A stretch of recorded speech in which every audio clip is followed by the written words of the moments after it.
Hello everybody, Danny TC the Criminal Violin here, and I just wanted to put this is part of episode 2 of Will You Press the Button. I wanted to put this in there, but I decided not to because it's 5+ minutes long, almost 6 minutes. But it's me talking about inventors and inventions and really the reality of them and the inventions and what you have in front of you, like your monitor and your computer and pretty much anything and everything in existence, and the fact that basically pointing out that most inventors and all that stuff, they don't get the recognition they need, if at all. Two is because of the fact that I explain essentially how inventors get the wrong kind of perception about them. They're always pinned as having extreme mental problems and instability and being insane and all that stuff, and thus explaining obviously the fact that most of the time it's because of the fact that obviously they're inventors, so they're obviously challenging impossibility, knowing that impossibility is a farce, it's completely fake, it's not even real, and everything is possible, and so they're going to go and make these things, or help get the info needed to make these things that are otherwise dubbed as completely impossible, and thus make them considered mentally incapable and insane, basically. And then, of course, that means I, naturally go on my typical spiel about why impossibility is a farce and everything is possible, and etc., etc. And basically, I just explain about all that stuff, and just wanted to point that out. And of course, point out that a lot of times, obviously I use our U.S. government as an example, but how a lot of times governments will promote a specific and play a specific bias to a specific person that they dub as an inventor and a genius, even though they clearly are not, and they're just the biggest assholes, and that's basically all they were asshole businessmen.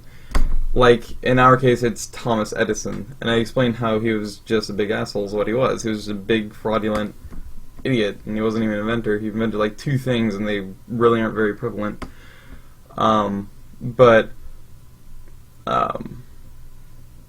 what he did was he always stole credit, which I didn't say that, but he just stole the credit, and then everybody believed him stupidly. But I explained why the reason our government plays bias to Thomas Edison rather than Nikola Tesla, who actually invented, he was one of the best, most ingenious, amazing inventors that we've ever had in the history of the world. Like, he created and invented so many different things that were just impeccably amazing, and he kept all of his blueprints, everything in his head and all that stuff, and that's all he did. That's why nobody can figure out how to make the actual Tesla coil, and the government, of course, our government confiscated it and said you're not going to do that because they couldn't use their capitalism on it, which was, in other words, he was doing free energy things so that they could charge a mass region, or at least a big mass city like New York City at the time, 1905 I think it was, or something like that, maybe a bit later,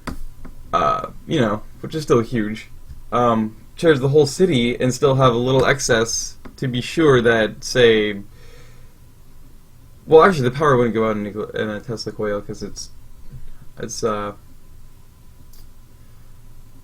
don't know why I'm not thinking of the word, but anyway, it's constantly powering itself. Anyway, but the point is, it would be free energy, and they would not be able to control the energy or charge people for it, and that's why the government tossed it and confiscated it. But also, he keeps all his blueprints in his head, and he never let them loose. That's one thing they couldn't get loose from him. So that's why a lot of things that he invented that they confiscated, still to this day, nobody can figure out how the heck he made it. But now I'm just feeling again. But anyway, he's easily one of the best inventors we ever had, and basically I go on as to why he really was the one you guys need to credit as a lot of the inventor and the person who even discovered a lot of the things that our government makes us somehow think, because we're gullible people here in the United States, that Thomas Edison discovered and created these things, which is complete bullcrap. He was a fraudulent businessman who stole credit from all sorts of inventors, specifically Nikola Tesla. Surprisingly, we still recognize him more than a lot of the other inventors that didn't that did actually invent something that somebody else got credit for. Say the Wright brothers got credit for creating the airplane, which was bullcrap.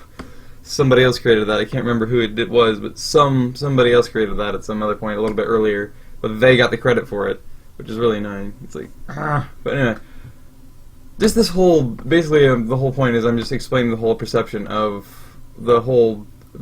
why the average general perception that almost everybody carries about inventors and inventions is complete bullcrap, and why they need to change it. It's very self-absorbent sounding, but to my perspective, because it is right. I mean, like, inventors are amazing. Obviously, some of them might have been a little loony, but most of them weren't. Most of them were completely sane. Nikola Tesla only went insane because Thomas Edison single-handedly drove him insane at the end of his life. It was Thomas Edison's fault that he went insane.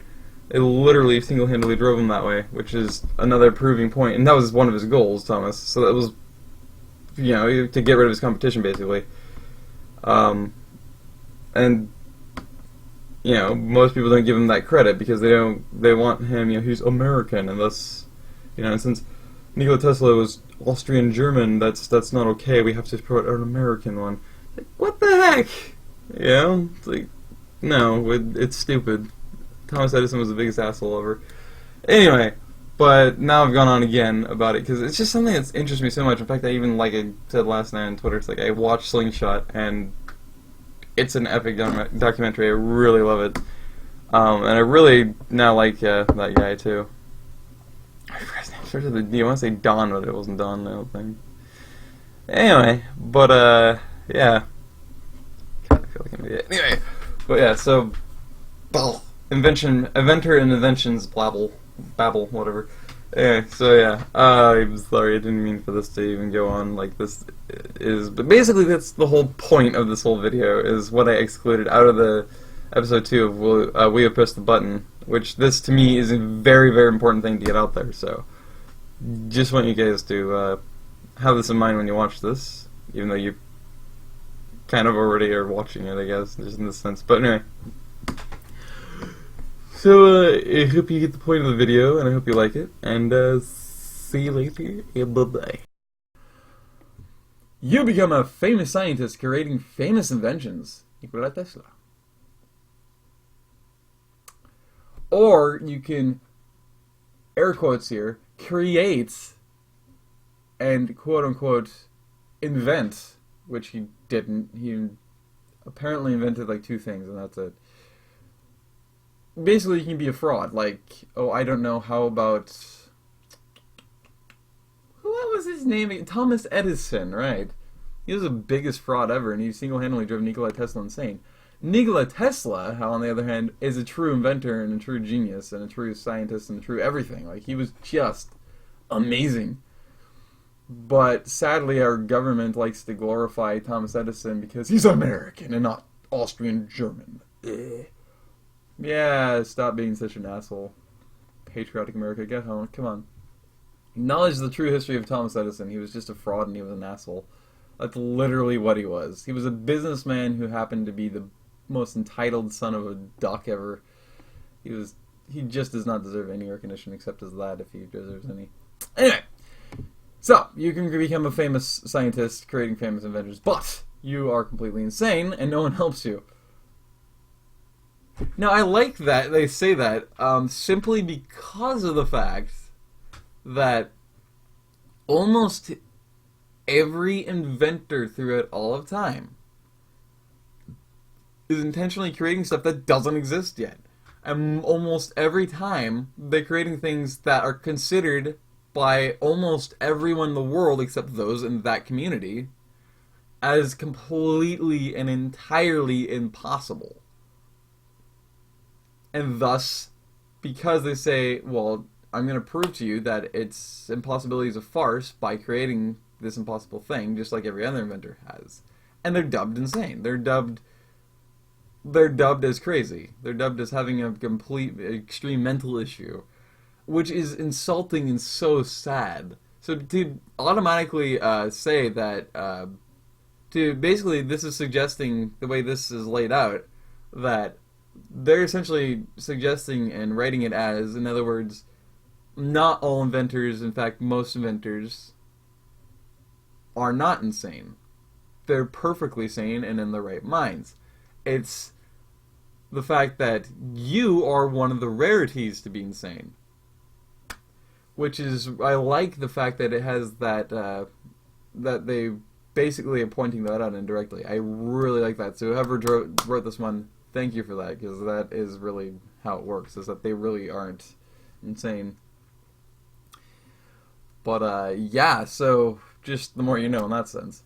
But, yeah, obviously in order to invent things, you're inventing things that don't exist yet. And obviously most of the time, especially nowadays, the further you get in time, the more often people are going to insist that it's absolutely impossible. And so if you really are going to try and say, oh, no, it's possible, and I'm going to prove it to you, then obviously most people sincerely believe that you have a major mental problem if you think you're going to be able to disprove them. And then when you do, you get like up to maybe 6 months, a year of recognition for it and applaud and say, well, we were wrong, you were right. And then suddenly they're like, oh, you never did that. You suck and you're still insane. And clearly we were still in the right to call you that because this never happened. Shut up.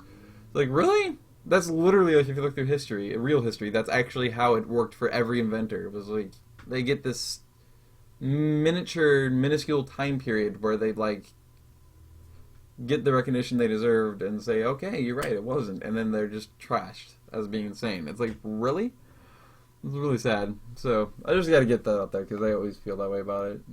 Especially knowing that impossibility is truly a farce. Like, if you think about your monitor that you're watching this in, your speakers that you're hearing it through in headphones, their desk that that might be on, or table, the computer that you're using, and the internet that you're using, all that stuff was once considered impossible, and the people that invented it 95, 98, 99% of the time are going to be considered completely insane.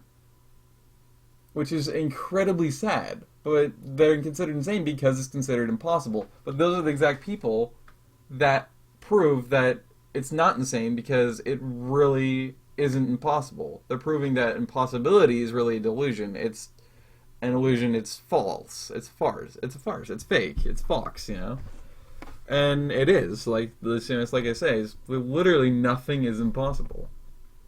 We just have to take our typical human minds and stop putting everything in boxes and between boundaries and everything else, and you realize that it opens up so much more possibilities out there.